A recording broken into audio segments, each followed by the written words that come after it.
چوپائے ہیں ان سب کے رزق کا ذمہ میرے اوپر ہے. میں رزق دیتا ہوں. باپ رزق دیتا ہے کیا؟ ماں کے پیٹ میں کس نے رزق دیا؟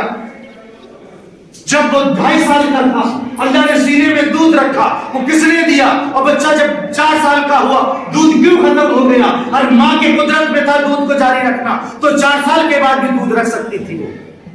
اس سے پتا چلا اللہ رازق ہے. اور یاد رکھنا، شادی بیاہ کریے اور بچوں کے اندر دینی شعور پیدا کریے، زنا سے روکنے کی کوشش کریے.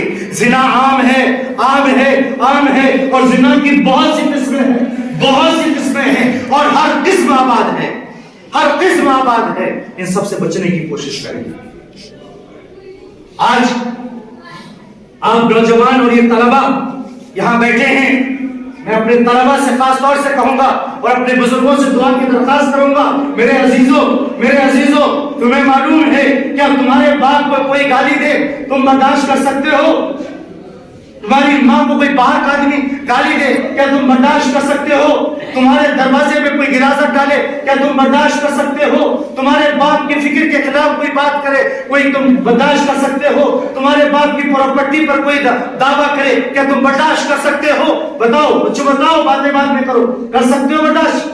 تمہارے باپ کو کوئی گالی دے برداشت کر سکتے ہو؟ چھوٹے ضرور ہو، اندھا اٹھانے کی کوشش کرو گے، دل سے برا کہو گے، باپ سے جا کر شکایت کرو گے آپ کو ایسے برا ہے. تو میرے بچوں، میرے پیارے بچوں، یاد رکھنا میرا اور آپ کا نبی ہے جو ہمیں باپ سے زیادہ پیار کرتا ہے. اللہ کے رسول صلی اللہ علیہ وسلم ہمیں ماں سے زیادہ پیار کرتے ہیں. اللہ کے رسول صلی اللہ علیہ وسلم نے اپنی جوانی کو بھی ہمارے لیے نمونہ بنایا، اپنے بچپن کو بھی ہمارے لیے نمونہ بنایا. ہمارے ہاتھ میں خواہشات کو پورا کرنے کے لیے سارے اسباب مہیا ہیں. میرا نبی یتیم ہو گیا تھا، میرا نبی یتیم ہو گیا تھا. وہ اپنے شوق سے کرتا نہیں بنا سکتا تھا، وہ اپنے شوق سے قمیض نہیں خرید سکتا تھا. جب چچا دلاتے یا دادا دلاتے تب سامان ملتا تھا. تمہارا میرا نبی یتیم تھا. جب میرا نبی بڑا ہوا، جوان ہوا، اس نے نوجوانوں کے لیے کہا کبھی بے حیائی نہ کرنا. اللہ کے رسول صلی اللہ علیہ وسلم ایک بار سامان لے کر جا رہے تھے، اللہ کے رسول صلی اللہ علیہ وسلم کا تہمت کھل گیا، آپ بے ہوش ہو کر گر گئے، کیونکہ اللہ کے رسول صلی اللہ علیہ وسلم نے کبھی اپنا صدر نہیں کھولا.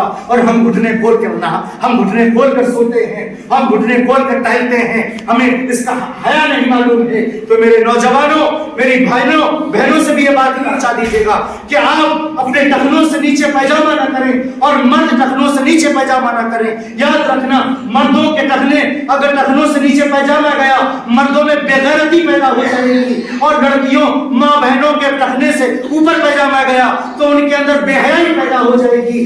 بے حیائی کا مطلب یہ ہوگا وہ ہر جگہ اپنے جسم کی نمائش کریں گے، اور تمہارے ٹخنے سے نیچے پیجامہ ہوگا تم ان کی بے حیائی کا مشاہدہ کرو گے.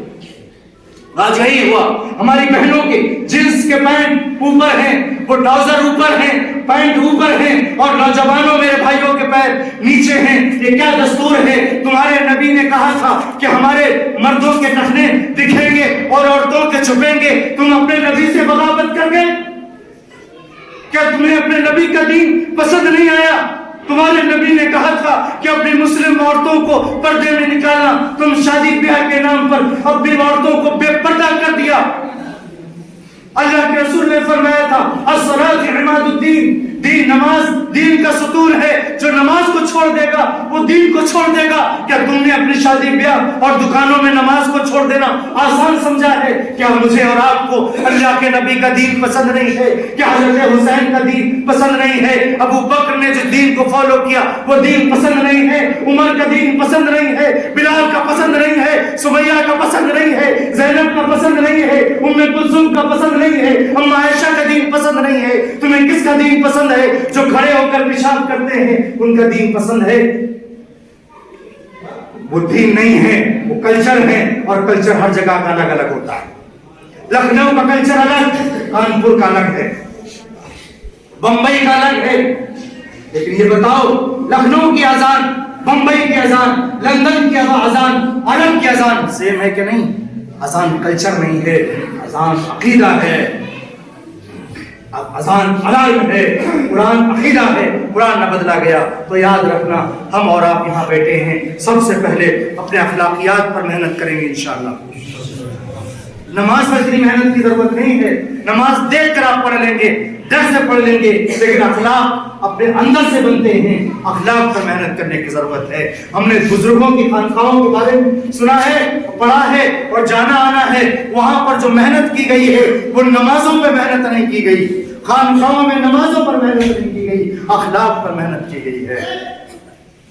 اخلاق پر محنت کی گئی ہے, ایمان پر محنت کی گئی ہے. ایمان بنانے کی ضرورت. کریں گے نا انشاءاللہ؟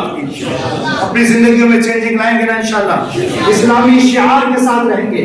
اسلامی شعار مطلب اسلامی کلچر کے ساتھ, داڑھی ٹوپی کے ساتھ, نمازوں کے ساتھ, اپنے پورے اصول ضابطے کے ساتھ, اپنے گھروں میں پردے کے ساتھ انشاءاللہ رہیں گے نا انشاءاللہ؟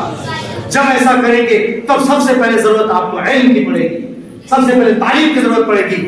آج ہمارے یہاں بیان تھا, اس کو مولانا وسیم صاحب نے جملہ تھا, وہ میں آپ کے سامنے عرض کر دوں. مولانا نے کہا کہ اپنے بچے کو 10 سال تک, 8 سال تک, 5 سال تک مدرسے کی 4 دیواری سے باہر نہ نکالنا. 5 سال کا بچہ ہو کسی مکتب میں اسے داخل کر دینا. 5 سال سے 8 سال 10 سال تک جو تعلیم حاصل کرے گا وہ اس کا مزاج بن جائے گا, اور جس میں جائے گا. وہ 5 سال کے بعد اسکول گیا تو سب سے پہلے آپ سے اس نے برتھ ڈے کی پارٹی مانگی. آپ کے گھر میں نہیں تھا, وہاں سے برتھ ڈے لے کر آیا, وہاں سے وہ کھڑے ہو کر پیشاب کرنے کا عادی ہو کر آیا, کھڑے ہو کر پانی پینے کا عادی آیا. 5 سال سے بعد بچوں کو مدرسے میں ڈالیے اور حافظ قرآن, ناظر قرآن, اس دینیات کی بیسک تعلیم کے بعد پھر اسکولوں میں بھیجیے. یہ بچے آپ کے دین کے دائی بن کر جائیں گے, دین کے دائی بن کر جائیں گے, دین کے سپاہی بن کر جائیں گے. ہم نے گھر میں ٹیوشن لگا لی, اس کے بعد سوچے کہ ہم نے کفر ادا کر دیا. نہیں, بچوں کا دینی مزاج نہیں بنا. یہ مکتب ہیں, چھوٹے چھوٹے مکتب, ان میں 5 سال کے بعد بچوں کو سب سے پہلے یہاں داخل کرنا ہے. یہاں کی پرائمری انگلش کمزور ہے, رہنے دو, انگلش تو جب چاہو تب اچھی کر لے گا. میتھ جب چاہو ٹیوشن لگا دیجیے گا, آپ سائنس میں جب چاہو ٹیوشن لگا دیجیے گا, لیکن فکر بنانے کے لیے 5 سال کے بعد بچے کو مدرسے مکتب میں ڈالیے گا. یہ بڑوں کی آواز ہے, یہ وقت کی آواز ہے, اس آواز پر لبیک کہیں گے انشاءاللہ سب. اللہ تعالیٰ سے دعا ہے کہ رب کائنات ہم کو اور آپ کو عمل کی توفیق نصیب فرما دے.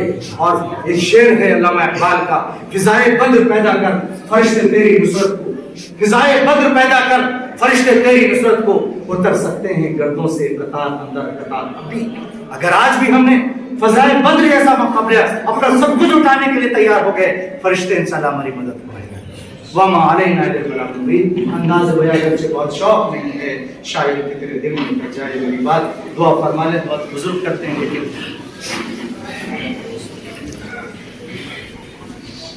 الحمدللہ رب العالمین. اللهم صل علی محمد وعلى آل محمد كما صليت على ابراہیم وعلى آل ابراہیم انك حمید مجید.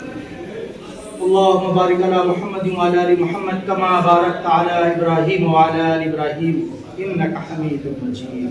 ربنا ظلمنا انفسنا وان لم تغفر لنا وترحمنا لنكونن من الخاسرین, لنكونن من الخاسرین, لنكونن من الخاسرین. اے میرے رب, ہم بڑی بڑی باتیں کر کے گناہ کر چکے ہیں, بڑے بڑے عمل کر کے گناہ کر چکے ہیں, ہم نے اپنے آپ کو ہلاکت پہ ڈال لیا ہے. اے کریم رب, اے کریم رب, ہم پر رحم فرما, ہم پر کرم فرما, ہماری مغفرت فرما دے, ہمارے گناہوں کو معاف فرما دے.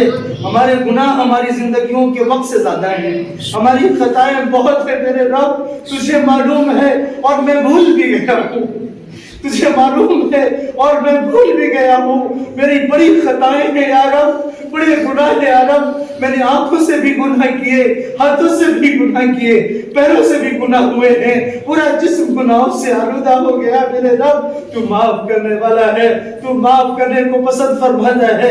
اے کریم رب, اے کریم رب, اے یونس علیہ السلام کی قوم کو معاف کرنے والے, بنی اسرائیل کو فرعون سے نجات دینے والے, اے مچھلی کی